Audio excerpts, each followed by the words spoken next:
Hello అందరికీ, welcome back to my channel. అందరు ఎలా ఉన్నారు? ఈరోజు వరలక్ష్మి వ్రతం కదా, మీరు మీ ఇంట్లో వరలక్ష్మి వ్రతం చేసుకున్నారా? నేనైతే వ్రతం ఏం చేసుకోవట్లే, కానీ ఇవాళ శుక్రవారం కదా, సో మా ఆయన అయితే పొద్దున్నే దీపం పెట్టేసి చేనుకైతే వెళ్ళిపోయిండు. నేను ఇప్పుడే స్నానం చేసి దేవుడి ఫొటోస్ దగ్గరికి అయితే వెళ్ళిన. అతను ఎట్లాగో దీపం పెట్టేసిండు కాబట్టి ఒక ధూప్ స్టిక్ని అయితే అంటిద్దామని ధూప్ స్టిక్ని అయితే అంటించేశాను. ఇవాళ వరలక్ష్మి వ్రతం కదా, అందరూ వ్రతాలు అయితే చేస్తారు, బట్ పిల్లలు ఉన్న ఇంట్లో అయితే అది సాధ్యం కాదు కదా. పిల్లలతో కలిసి వ్రతం చేయడం అంటే మామూలు విషయం కాదు.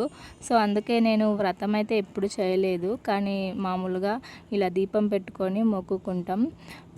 మా ఆయన చేనుకి వెళ్ళిండని చెప్పినా కదా, అది మా చేను అయితే కాదు, మేమైతే చేనులు చెయ్యము.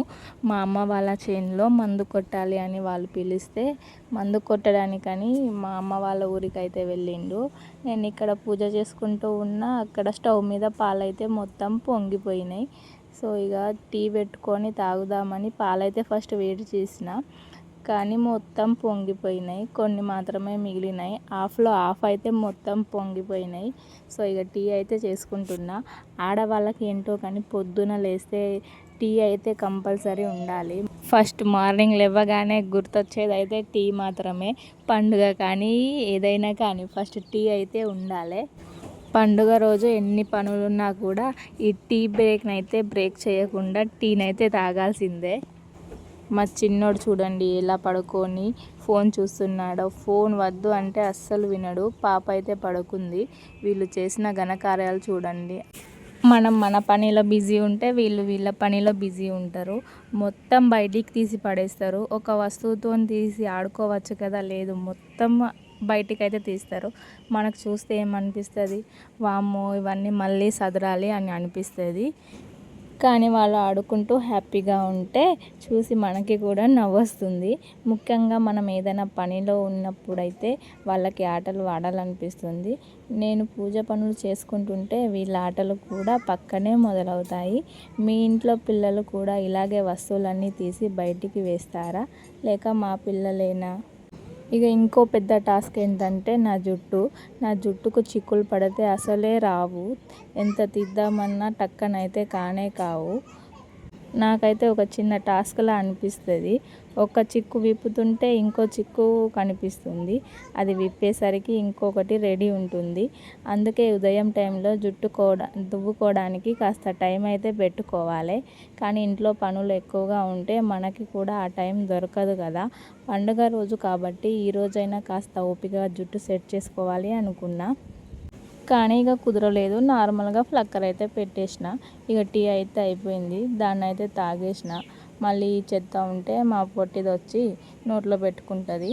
సో అందుకని ఇదైతే ఫస్ట్ క్లీనింగ్ చేద్దామని ఈ క్లీనింగ్ అయితే మొదలు పెట్టాను. చిన్న పిల్లలు ఉంటే ఇంతే కదా, అసలు వస్తువులో ఏ చెత్త కూడా ఉంచకూడదు. ఇంతలోనే మా పొట్టిదైతే లేచి ఏడవడం అయితే మొదలు పెట్టేసింది. సో ఆమెనైతే కాసేపు పట్టుకొని మళ్ళీ ఇక వంట చేయడం అయితే స్టార్ట్ చేసిన. ఇక పూజతో పాటు వంట కూడా మొదలు పెట్టాలి కదా, అందుకే ఈరోజు చిక్కుడుకాయ కర్రీ చేస్తున్నాను. చిక్కుడుకాయ కర్రీ అంటే నాకు చాలా ఇష్టం. పెద్దగా ఏమీ చేయాల్సిన అవసరం లేకుండా సింపుల్గా చేసుకున్నా. అన్నంలో కూడా చాలా బాగుంటుంది కదా, కానీ ఈ సీజన్లో దొరికే చిక్కుడుకాయలు అయితే అంత మంచిగా అనిపించవు. నేను ఇంట్లో ఏదైనా పని చేయడం మొదలు పెట్టానంటే మా పాప ఏడుపైన స్టార్ట్ చేస్తుంది, లేకపోతే మా బాబు ఏదన్నా ఒకటి అడుగుతూ చుట్టూ అయితే తిరుగుతూ ఉంటాడు. ఒకవైపు వంట, ఇంకోవైపు పిల్లల పనులు. ఇలా ఇంట్లో ఆడవాళ్ళకి ఎప్పుడు ఏదో ఒక పని ఉంటూనే ఉంటుంది కదా. అయినా సరే మన చేత్తో వండుకొని ఇంట్లో వాళ్ళందరూ తృప్తిగా తింటే ఆ సంతోషమే వేరు కదా. మీ ఇంట్లో చిక్కుడుకాయ కర్రీని ఎలా చేస్తారు? ఉల్లిపాయ పచ్చిమిర్చితో సింపుల్గా చేస్తారా, లేక కొబ్బరి లేదా పప్పు వేసి చేస్తారా? మీ పద్ధతి ఎలా ఉంటుందో ఒకసారి కామెంట్ చేసి చెప్పండి.